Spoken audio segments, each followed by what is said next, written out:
Of all the wrestling shows that have taken place in and around the environs of Louisville, Kentucky, this show was certainly one of them. I'm Charles Renton with my review of AEW Dynamite from the Yum Center in Louisville, Kentucky. Let me know your thoughts on this show in the comments, please. But when it comes to professional wrestling history, Louisville has a lot of it. Google it. You will be amazed, astonished even, by the matches, the moments, the feuds, and the great wrestling shows that have taken place in and around Louisville, Kentucky. It's a hotbed for professional wrestling. It goes back decades and decades and decades, and it's the home base of Jim Cornette, somebody that is very, very divisive among wrestling fans, not just AEW fans, but wrestling fans in general. What is your opinion, or what are your opinions on Jim Cornette? Let me know in the comments, please. So, the Yum Center seats around 20,000 or so people, and according to WrestleTix, they were set up for about 4,800 and got maybe 4,000, 4,200, not all that sure.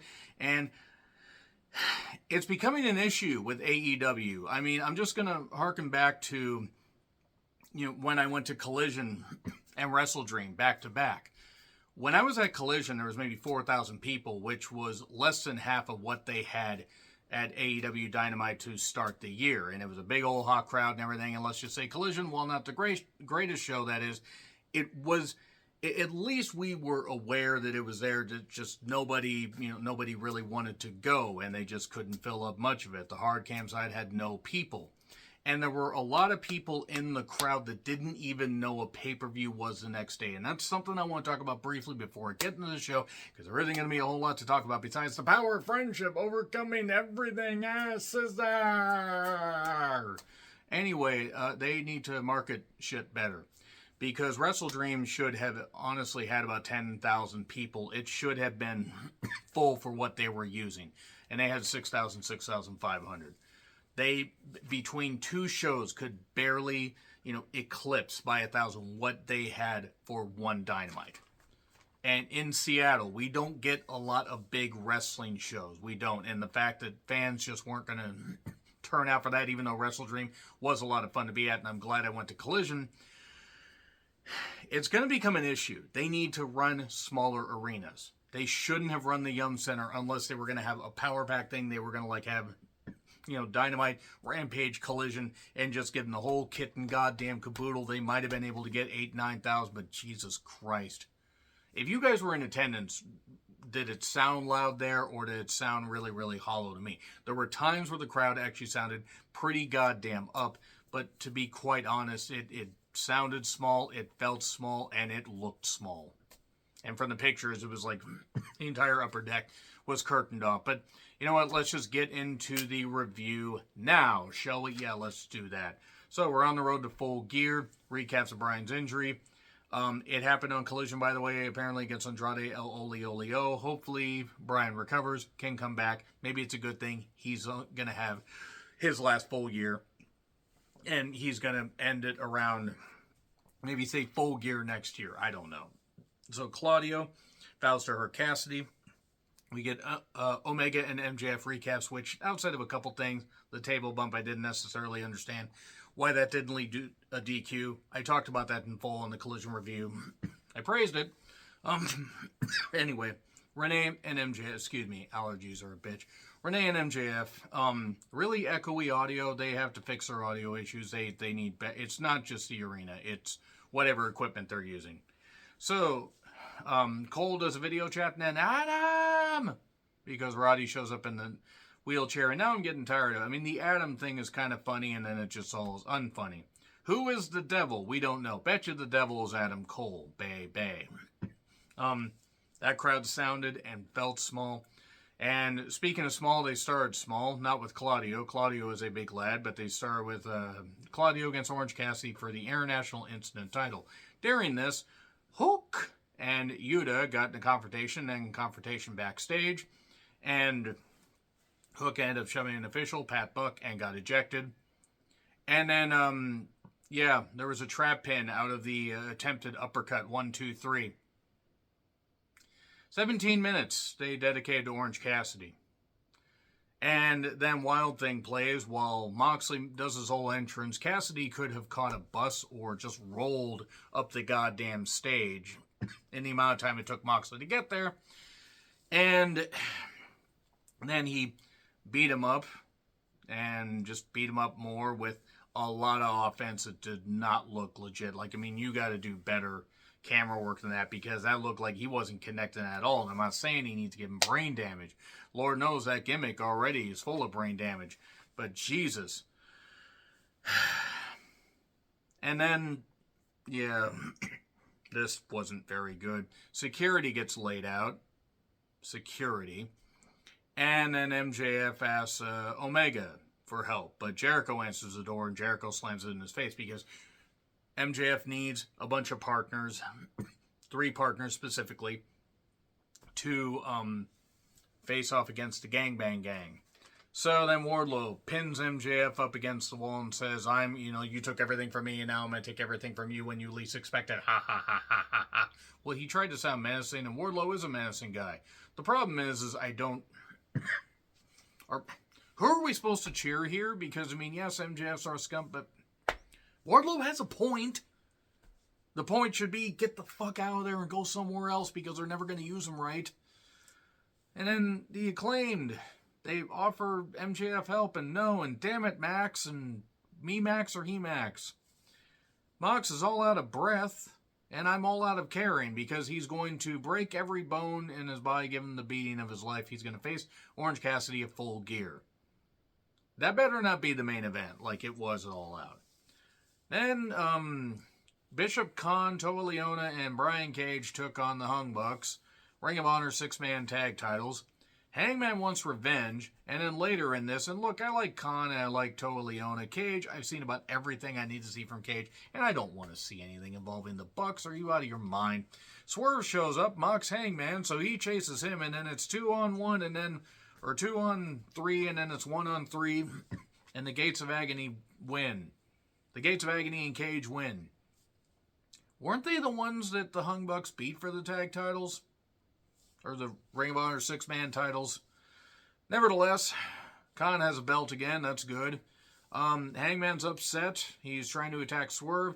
And then Matt throws a little child temper tantrum, considering he's the size of a child and has a mentality and the, basically the actions of a child. It makes sense. He's all upset. Oh, you hurt us. It's the power of friendship and all this elite stuff is bad. It's been bad. It's real bad. It worked sort of for Full Gear when Hangman and Omega had their match in 2021. The problem is, it's all the same. It's just literally a Mobius strip. It's insane.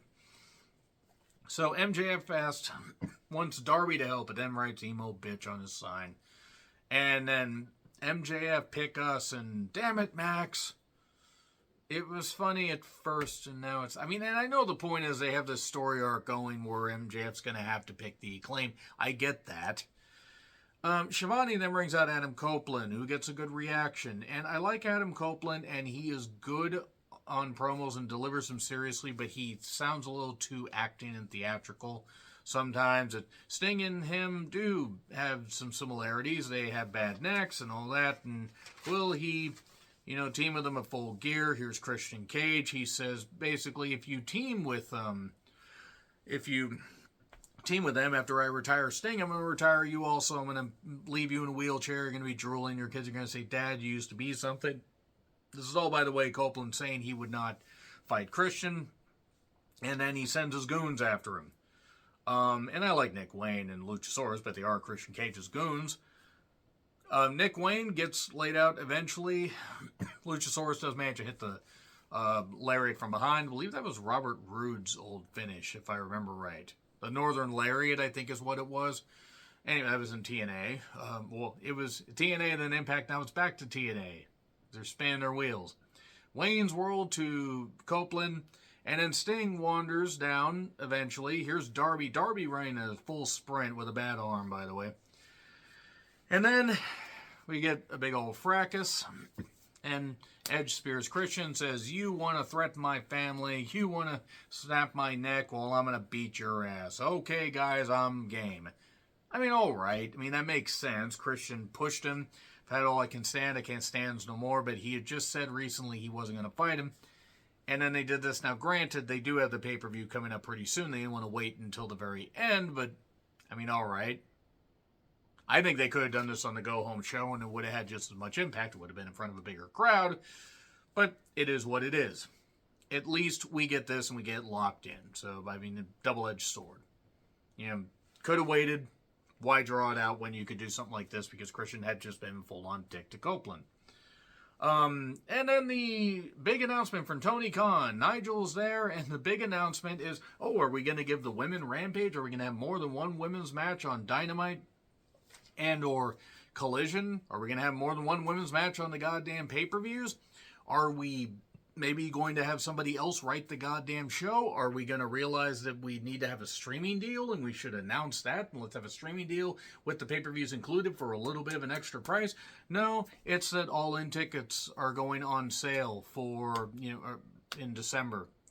Yeah, but you can get priority access and all that. All in 2024, by the way, is in late August. That's a while away just for those who don't possess a calendar. And it's a big goddamn deal. Look, Wembley is something they can hang their hat on, regardless of how many tickets were counted, how many tickets were sold, whatever. It was a big goddamn deal. They made a lot of money. They should be proud of that. And they can't sell, nearly that amount in a month, it seems, to Collision and Dynamite, combined. But that being said, yeah, it's great, but why did you make this a big announcement? See, Tony's just basically becoming like Vince Russo as far as an on-screen character, and it's getting ridiculous. I'm sorry, it's getting fucking ridiculous. Thanks, guys. It's great. It's great. Nigel tried to hype this up. Look, I hope they do well in Wembley. But god damn it, this did not need... Could just announced it on goddamn Twitter. More people would see it there anyway. Omega and Jericho took on 2.0 with Hager. Callis joined commentary. Jericho looks horrible, and one of the guys tried to use a bat, and Jericho hit the juice effect. The match didn't mean anything. Callis and his family are on stage. Apparently Kyle Fletcher is in the family, but Sammy's not there. He's either suspended, injured, or likely is getting a brain transplant, and they couldn't do worse than the one that he currently has. So it's going to end up being a street fight. And then he calls them dummies. Oh, you big dumb dummy. Then Omega calls him numbnuts and doing this, and he kept moving his leg on and off the ropes, and it was weird. I don't understand it, but hey, we've got this. You got 4 guys. Let's get our 4th guy. Oh wait, we need a 3rd guy. Let's get Ibushi involved. Hopefully Ibushi looks motivated. And then the 4th one rather, is going to be as big as Will Hobbs. It's Paul White, who is at least 50. I think actually is more like 52, 50. I think he was born in 1970, so he would be 53 now. Even if he was born in 71, he's still above 50, has a replaced hip, at least one, maybe both. I'm not sure.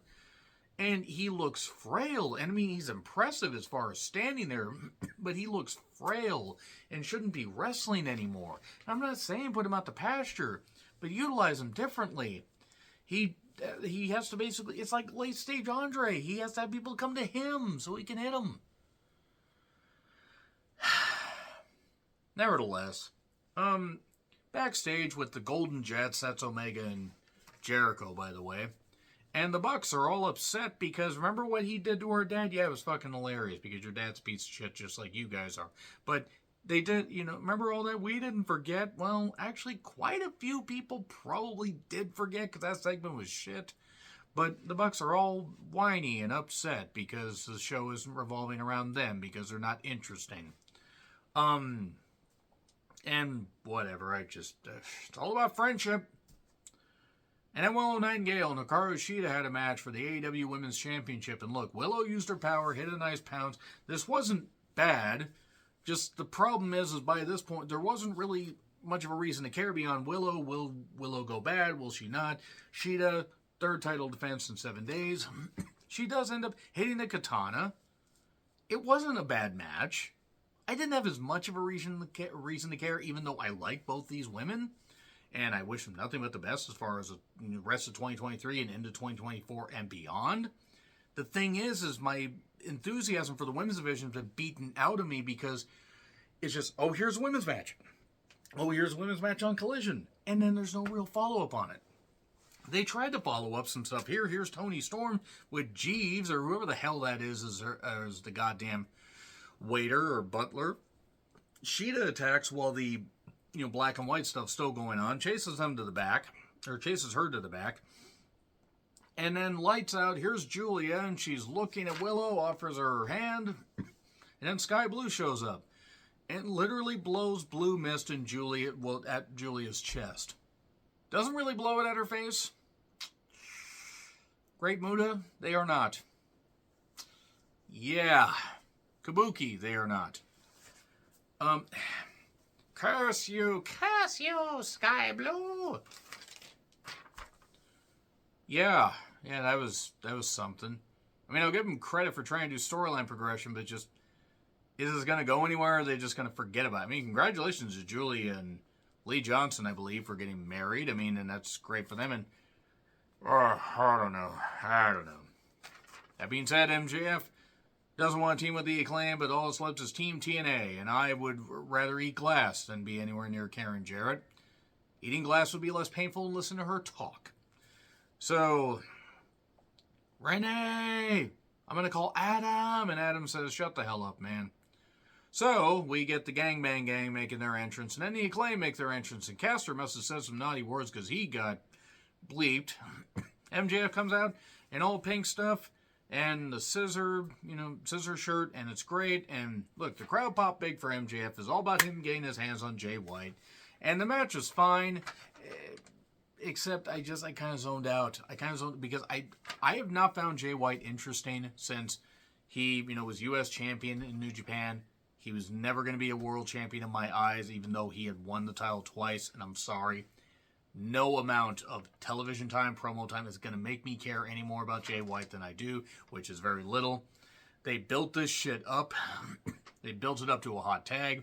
MJF hits a kangaroo kick, which Shivani just pops for. And then he's like all happy, and then suddenly Blade Runner, 1, 2, 3. MJF gets pinned. He doesn't get pinned very often. He gets pinned by Jay White. I mean, it's to show that it could possibly happen. I'm just going to say right now, if at Full Gear they give it to Jay White, I might actually just not review AEW for the month of December. Because I couldn't stand Jay White in the main events of New Japan. It got boring and everything. And I'm worried they might do it. Now, I don't think they will, but I'm worried they might. And then the Acclaim to check on Max, and then they tried to clear the ring and everything, and then Caster took the title shot from for MJF, so Jay White couldn't hit him, and then suddenly, no, scissor, now MJF won't, and then Billy says some naughty words, says, you fucking scissor him, and then he does. It's a reluctant scissoring. Then Caster tries to hug him on his knees, and he says, okay. All right. I mean, some decent storyline progression, but the thing is, it's all about friendship. What do you think's going to happen at Full Gear, guys? Let me know in the comments. Like, share, subscribe, Twitter handle in the description. I'm John Rickland. I'll see you soon.